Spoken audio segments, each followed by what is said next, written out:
వ్యవసాయ ఆధారిత శ్రీకాకుళం జిల్లాలో ఉభయ గోదావరి జిల్లాలకు ధీటుగా ఖరీఫ్లో వరిని సేద్యం చేసే రైతులు రబీలో కూడా ఆ స్థాయిలోనే వరిని సేద్యం చేస్తున్నారు.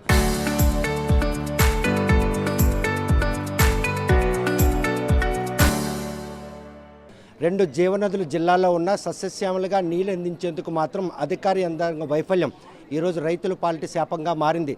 రబీలో వరిని సేద్యం చేయకుండా కమర్షియల్ క్రాప్గా ఈరోజు మాత్రం మొక్కజొన్న పంటలు వేయాలని సూచన చేసినటువంటి జిల్లా యంత్రాంగం ఈరోజు మొక్కజొన్న పంట చేతికొచ్చేసరికి గిట్టుబడి లేక ఈరోజు మొక్కజొన్న రైతులందరూ కూడా ఇబ్బంది పడుతున్నారు.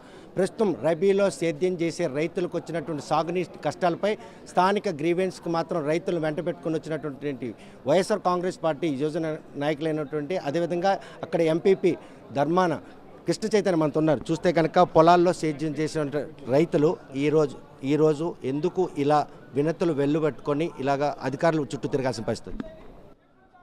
ఈరోజు కూటమి ప్రభుత్వం ఏర్పాటైనప్పటి నుంచి చంద్రబాబు నాయుడు గారు ముఖ్యమంత్రిగా బాధ్యతలు చేపట్టినప్పటి నుంచి రైతులు అనేక కష్టాలు పడుతూ వ్యవసాయ ఆధారిత జిల్లాలో రైతులకి దౌర్భాగ్య పరిస్థితులు ఈరోజు గత 2 సంవత్సరాల నుంచి చూస్తున్నాం. అందులో భాగంగానే మా నియోజకవర్గంలో జల్మూరు మండలానికి సంబంధించి శ్రీముఖలింగం, కరకవలస, నగరికటకం, బైదిలాపురం ఈ పంచాయతీకి సంబంధించి సుమారు 300-400 ఎకరాల రెండో పంటకి ఈరోజు నీళ్ళు అందించుకుంటా రైతులను ఇబ్బంది పెడుతూ వాళ్ళు కష్టపడి పండించుకున్న పంట పొట్టదశకు చేరి పంట అందుకుంటా అనే సమయానికి ఈరోజు కనీసం వాళ్ళు నీరు అందించుకుంటా అధికారులు మరమ్మతులు చేస్తున్నాం, రిపేర్లు అవుతున్నాయని చెప్పడం జరుగుతుంది. ఈరోజు రైతులు ఇంత కష్టపడి పంట పండించుకొని వాళ్ళ చేతికి అందే సమయానికి నిజంగా ఈ కూటమి ప్రభుత్వం రైతుల పట్ల కక్షదారు దూరంతో వ్యవహరిస్తుంది. అందులోని మరి ముఖ్యంగా వ్యవసాయ మంత్రి ఉన్న జిల్లాలోనే ఈరోజు రైతులకు ఎటువంటి దౌర్భాగ్య పరిస్థితులు ఉంటే మరి యావత్ రాష్ట్రంలో ఎటువంటి పరిస్థితుల్లో ఉన్నదో రైతాంగం ఒకసారి ఆలోచించవలసిందిగా కోరుకుంటున్నాను. ఇది ప్రభుత్వ వైఫల్యంగా తీసుకోవచ్చా, లేకపోతే ఇరిగేషన్ అధికారుల నిర్లక్ష్యం మొద్దు నిద్ర వెర్సి రబీలో వరిని సేద్యం చేసే రైతుల పార్టీ శాపం అనుకోవచ్చు? పూర్తిగా ఇది ప్రభుత్వ నిర్లక్ష్యమే.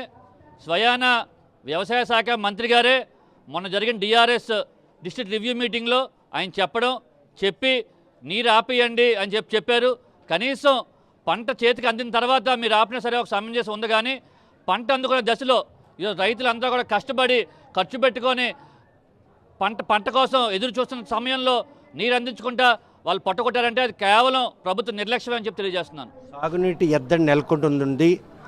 రబీలో ఎవరు కూడా వరిని సేద్యం చేయకుండా ప్రత్యామ్నాయ చర్యలుగా ఈరోజు మొక్కజొన్న పంటలు సేద్యం చేయాలని పిలుపునిచ్చినటువంటి ఏదైతే కూటమి ప్రభుత్వ నాయకులు ఈరోజు మొక్కజొన్న పంట చేతికొచ్చినా గిట్టుబడి ధర లేనటువంటి నేపథ్యంలో వారు ఇబ్బందులు పడుతుంటే పొట్ట దశలో ఉన్నటువంటి వరి రైతులకు సాగునీరు అందించడం విషయంలో ఇరిగేషన్ అధికారుల తాలూకా నిర్లక్ష్యం వెరసి వ్యవసాయ శాఖ మంత్రి తాలూకా ఆదేశాలు కలిసి వీళ్ళకి మళ్ళీ నష్టాలు ఊపిలోకి పెడుతున్నాయి.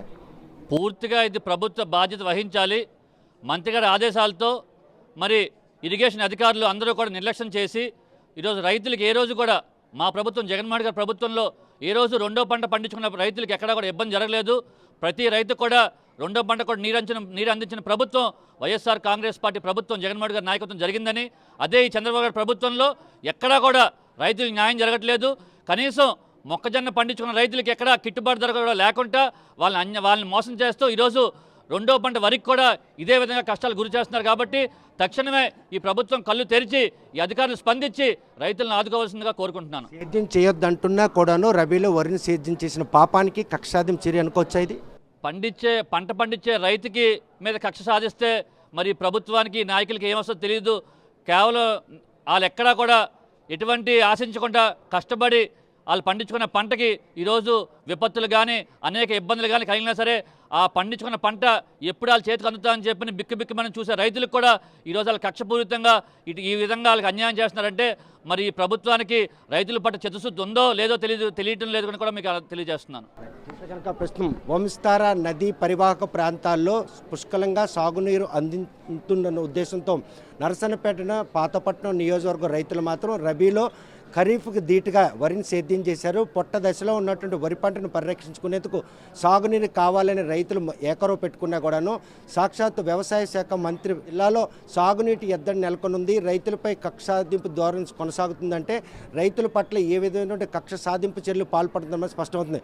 జరిగిన డీడీఆర్సీ మీటింగ్లో మాత్రం సాగునీటిని నిలుపుదల చేయాలని చెప్పి మంత్రి ఆదేశించిన అనంతరం రైతులందరూ కూడాను కళ్ళ ముందే పంటలు ఎండిపోయే పరిణామాలు చోటు చేసుకున్న నేపథ్యంలో ఓవైపు మొక్కజొన్న రైతులు నష్టాల ఊపిలో కూరుకుపోతుంటే రబీలో వరిని సేద్యం చేసే రైతులు కూడాను మళ్ళీ కష్టాల కడగండ్లు ఎదురయ్యే పరిణామాలు వారి తాలూకు సమస్యలు పరిగణనలు తీసుకొని ఇరిగేషన్ అధికారులు అదేవిధంగా వ్యవసాయ శాఖ మంత్రి కనీసం వారి పొట్టతో ఎండిపోయిన పొలాలను కాపాడుకునేందుకు సాగునీరు ఇస్తారా లేకపోతే రైతులు ఆగ్రహానికి గురవుతారన్న విషయం వేచి చూడాల్సిందే. వీడియో జర్నలిస్ట్ రామకృష్ణతో సత్యం, RTV శ్రీకాకుళం.